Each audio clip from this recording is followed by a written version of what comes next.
when I was little.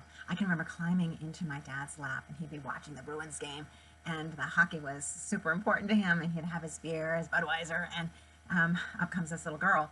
And it, of course, let me have a sip, but ultimately when I would climb down, made it mean that I wasn't as important as hockey. And I see this so often with my clients, whether it's a husband who hunts or a husband who has a lot of sports games that he watches, that we can make it mean that we don't really matter. We're not as important as fill in the blank. Can you relate? And so what I'm learning in all of this work, so much as we peel off more and more layers, we get to decide what we're going to believe or not believe. And so I did this visualization, taking and claiming my power to say, okay, it's not that you were not seen and not cared for when the hockey game was on. Actually, my dad is a great guy. He has his challenges. Yep, there were lots of things, right? He did a lot of drinking, a lot of things that maybe weren't great, but he also was a really good man. And that is true for our husbands. That's true for all of us. There's good and there's not so good in all of us. We are human beings having a human experience.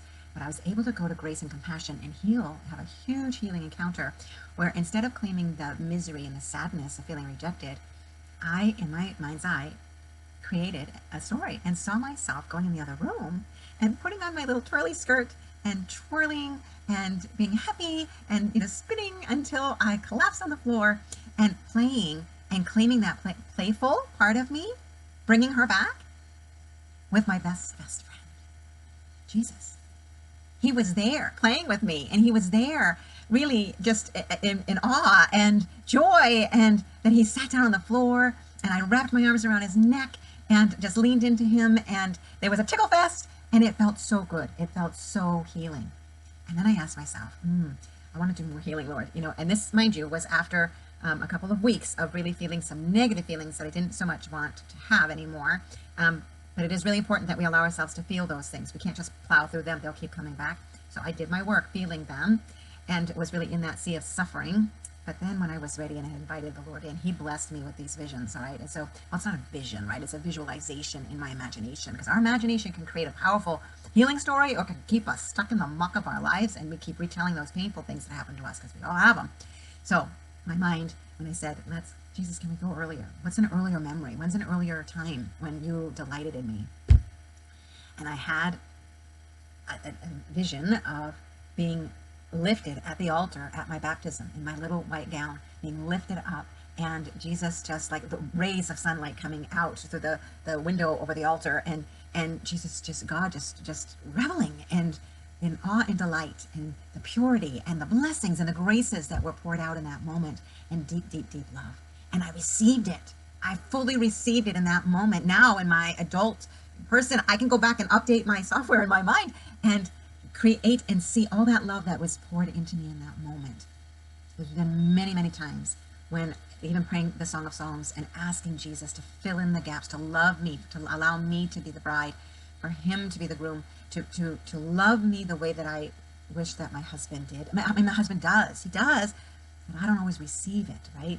And so my mind tends to see the things that he doesn't do, or the ways that he lets me down, and that I make them mean that he doesn't really love me. He those tenants who never pay rent, and but he takes care of them. He always takes care of them. So the story in my mind is that I'm not as important as those tenants. The story in our mind can create a false self, a self that is steeped in resentment and hurt and pain, or a true self that is steeped in love and forgiveness and grace and mercy and compassion. And when I step into her and I'm able to create those feelings within myself, oh my gosh, I feel free. I feel free at a deeper level than I think I've ever felt in my life. This is the work that I share with my clients. This is the work that we are doing on my campus.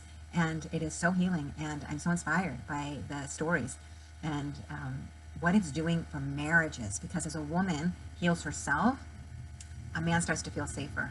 And late night conversations are happening, and things are being shared that maybe were held back, and all of a sudden there's a reconnection, reintegration. That's what we're after.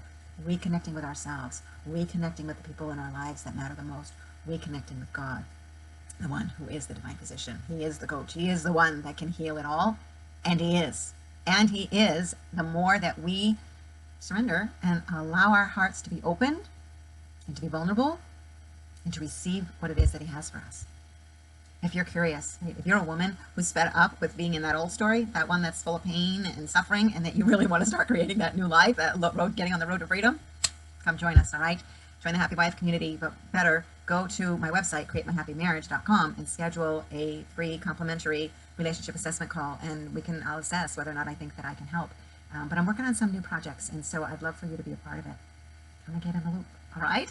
Life is too short, my friends. Like, let's live it and live it big, because that's what God wants. He wants to bless us big, big, big. Will we receive? That's the question. I'm Coach Carol, and I'm standing for you. Have your best life. God bless.